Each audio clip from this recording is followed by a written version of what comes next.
穿高跟鞋就腳痛，試下以下嘅方法。有扁平足或者係拇指外翻嘅女士們，喺一啲飲宴嘅場合，有一件華麗嘅晚裝，都係好想穿一對高跟鞋去配搭。其實穿高跟鞋帶嚟嘅不適感，最主要係嚟自3個部位：前腳掌受壓、足弓缺乏支撐，後跟亦都係缺乏咗緩衝力。呢啲問題不但影響我哋嘅舒適感，長期穿住亦都會令到我哋腳趾變形。通常拍啲鞋夾腳，我哋會買第一個碼，但又會甩踭。建議選擇鞋頭較闊嘅款式，俾腳趾活動空間。鞋跟嘅高度最好喺5厘米之內。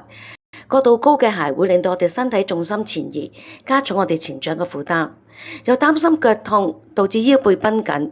因為不合適嘅鞋，我哋會改變我哋嘅走路嘅姿勢，身體其他嘅部位亦都會受壓。建議穿鞋前做一啲足部嘅運動，活動我哋嘅足踝、腳趾、關節。穿鞋嘅時間唔可以太長，可以隨身帶備一雙平底鞋。喺區內教一啲小貼士，鞋踭我哋用4毫米嘅小圓塊，高密度聚乙烯嘅物料，有效吸收衝擊力。前掌嘅底部我哋加4毫米避震嘅小圓塊，分散我哋前掌受壓力，減少我哋疼痛。足弓嘅位置我哋用美國品牌 Polite 足弓立體支撐墊，採用醫療級嘅啫喱墊，由足科診療師設計，能預防我哋嘅足弓過度下塌，加強步履穩定性。太誇張啊！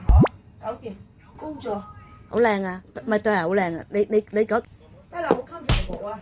我係覺得你着呢啲，啊，唔係你個 style 係靚啊，係咪啊係 OK 啊。